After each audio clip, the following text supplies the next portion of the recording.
La plupart des coiffeurs dans une large partie du monde sont fermés. À cause du confinement qui a pour but de limiter la propagation du coronavirus au maximum.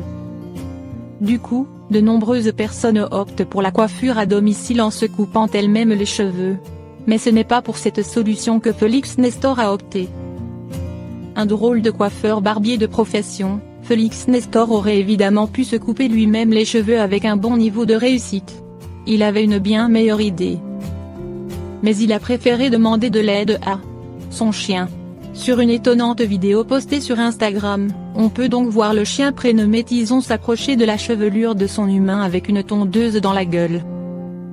Le toutou commence alors à raser les cheveux, sous les acclamations de son humain qui trouve qu'il se débrouille mieux que certains professionnels. Comment bien choisir un chiot dans une portée? Les frères et sœurs d'une portée de chiots n'ont pas du tout le même caractère. Or, il est essentiel de bien choisir son chiot dans une portée, pour que les années que vous passerez ensemble vous apportent à tous les deux beaucoup de bonheur. Découvrez nos astuces pour bien faire votre choix. Si on reconnaît des caractères et particularités à chaque race de chien, il y a tout de même des différences notables entre les individus d'une même race, et également au sein d'une même portée.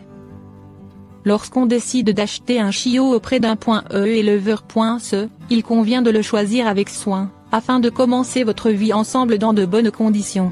Voici comment bien choisir un chiot dans une portée, pour qu'il corresponde à ce que vous recherchez, et que vous puissiez lui offrir la vie qu'il mérite. Savoir ce qu'on veut avant de choisir un chiot dans une portée. Pour bien choisir un chiot dans une portée, il faut d'abord savoir ce qu'on recherche.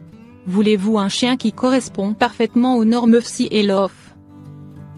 Pour pouvoir le présenter au concours canin? Recherchez-vous un chien de travail pour vous épauler dans votre métier, ou simplement un chien de compagnie? D'autres questions se posent ensuite. Est-ce votre premier chien?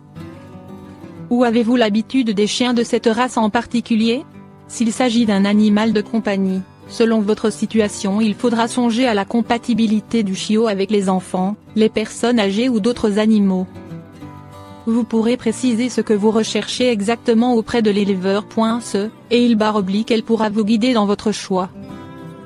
Dans tous les cas, réfléchissez-y bien en amont, et parlez-en autour de vous si vous avez des requêtes particulières pour votre futur chien. C'est comme ça que vous pourrez ensuite choisir le meilleur chiot pour vous dans une portée. Des règles à respecter pour le bien-être du chiot. Tout d'abord, il faut impérativement que le chiot ait au minimum 8 semaines, sans quoi il ne sera pas sevré.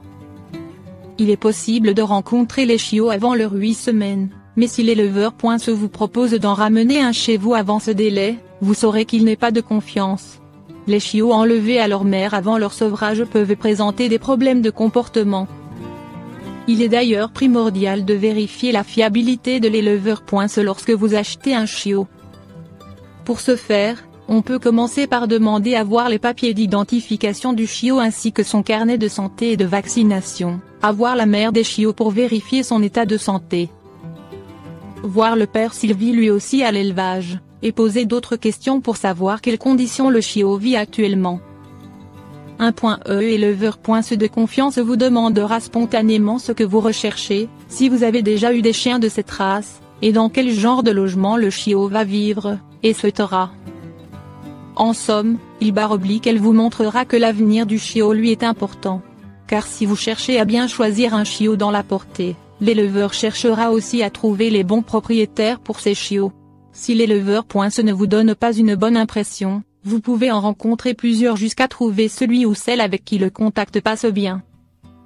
C'est important pour que l'achat de votre chiot se déroule de manière positive. Comment contrôler l'état de santé d'un chiot dans une portée? Au moment de choisir votre nouveau chiot dans une portée, faites attention à vérifier ces quelques points qui attesteront de sa bonne santé. Ses oreilles sont propres, et n'ont pas de signes de gale, croûte ou taches noires à l'intérieur et l'extérieur. Ses yeux ont l'air vifs et ne sont pas rouges ou sales. Sa truffe est légèrement humide. Propre et ne coule pas. Le chiot de 8 semaines doit aussi se déplacer facilement, sans démarches douloureuses ou difficiles et réagir aux mouvements et bruits environnants pour indiquer qu'il a une bonne ouïe et vision. Si ce n'est pas le cas, le chien souffre peut-être de cryptorchidie et sera peut-être stérile. Pour un mâle, les testicules doivent être descendus à partir de 8 semaines. Pour beaucoup de propriétaires, ce ne sera pas rédhibitoire à partir du moment où le chien sera traité ou opéré. Mais si vous voulez que votre chien puisse se reproduire à son tour, ou le présenter à des concours canins, c'est un élément à surveiller au moment de choisir un chiot dans une portée. Si, en vérifiant tous ces points, vous voyez plusieurs problèmes de santé parmi les chiots de la portée, il se peut que l'éleveur se délaisse ses responsabilités. Si vous soupçonnez l'éleveur de ne pas bien s'occuper de ces animaux, avertissez au plus vite une association de protection animale locale pour qu'un contrôle soit organisé, et les chiots aidés dans les plus brefs délais. Comment déterminer le futur caractère d'un chiot? Bien choisir un chiot dans une portée, c'est aussi choisir un individu avec un caractère qu'on trouve agréable.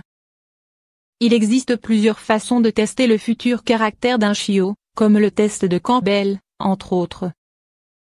Toutefois, la question de la dominance chez le chien fait aujourd'hui polémique, car la séparation chien dominant-chien dominé ne fait pas l'unanimité parmi les professionnels du secteur. On a longtemps considéré que les chiens dominants étaient plus entreprenants, dès leur plus jeune âge, alors que les seconds avaient d'office plus de facilité à suivre des directives de la part d'un autre chien ou de leur propriétaire. Mais en réalité, le comportement du chien dépend tellement de son intérêt vis-à-vis des ressources à disposition, de son humeur, son environnement, son éducation, et le caractère des autres chiens autour de lui, qu'il est difficile de simplifier les choses de cette façon. En revanche, vous pouvez tout à fait rechercher un chien de bon caractère, et observer les frères et sœurs de la portée jouer ensemble pour voir comment ils interagissent. Cela vous donnera une petite idée du caractère de votre chien dans le premier environnement qu'il a connu, sa famille. N'oubliez pas qu'il est également possible d'adopter un chiot en refuge. Si cela vous intéresse, rendez-vous sur notre rubrique adoption pour découvrir des chiots à la recherche d'une nouvelle famille.